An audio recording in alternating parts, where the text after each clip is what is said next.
As we get into the Lenten season, today being Ash Wednesday, the start of the Lenten season, as we prepare ourselves for Easter, I wanted to set up a foundation for what this whole thing is going to be about, what our focus is going to be for these 40 days as we prepare ourselves, prepare our minds, our hearts, and our spirits for the resurrection of Christ.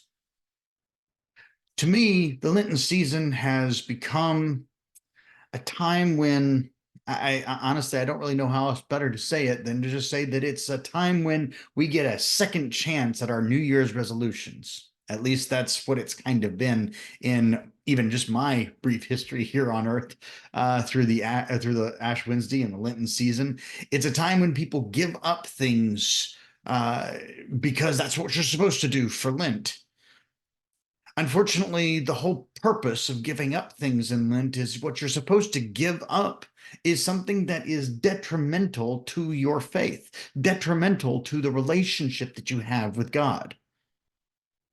And in the place of that thing that you give up, you are supposed to add something that builds that relationship, that strengthens and deepens that relationship, so that when Easter morning comes, and we worship and celebrate the empty tomb and the resurrection of Christ and the victory over death, that hopefully we will have prepared ourselves so that we too can experience that newness, that resurrection of Easter in our own lives, that we might be ready to do something different on the day after Easter, because we will have prepared through the season of Lent. So, this Lenten season, our sermon series is going to be focused on something that I believe that the modern day church, a lot of churches, not everyone, but a lot of churches have tried to go away from. And that's that terrible, horrible three-letter word, sin. The season of Lent is a time when we should be looking in ourselves, inside of ourselves. We should be looking at every scar that we have. We should be not only preparing ourselves for the coming and the resurrection of Christ, but we should spend this time trying our best to understand just how powerful a love our God really has for us. To really look in the mirror and no longer just say, well, he loves me, but to look in the mirror and say, wow, I can't believe he loves me. And so this season, we are going to be looking at what is commonly called the seven deadly sins. And each week, we're going to look at a specific one of the seven deadly sins. We will have a Bible study that's going to go along with this sermon series that's going to focus even more so on the virtues, what I call the seven saving virtues, which essentially are the virtues are the exact opposites of the sins. It's how we combat the sins. And if we can learn to do those virtuous things, we will be one step closer to performing what John Wesley always said we should, moving onward to perfection. Not that we could ever attain it, of course. We are all flawed, but that should be our goal. And so we are going to take this opportunity, these 40 days, and over the next number of weeks, I can promise you a couple of things. The first is, I promise I will step on your toes. I'll step on my own as well. Because we have to be told. We have to talk about the hard subjects. We have to talk about the sins that made it so that Jesus did have to die. if we were to be saved, which made it, which made the price of our salvation so high that he gave his only son. We have to talk about it. The second thing I want you to hear is what is going to be, for lack of better terms, our mantra through the Lenten season. We will say these two lines every single Sunday.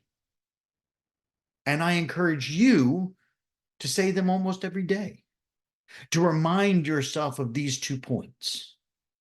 The first is that every person on earth is bent towards sin. And what do I mean by that? I mean that each and every one of us has temptations. We are tempted towards sin. And I'll just go ahead and let the cat out of the box here. Every last one of us gives into that temptation, don't we? Eventually, it wins because we are not that strong. And so I want us to recognize this point. There is not a single soul on this planet, past, present, future, save one, that does not lose to temptation. But I can also say this to be the fact that there has never been a single person, including that one, that has never been tempted towards sin. Every one of us has been tempted. Only one of us has ever beaten it back.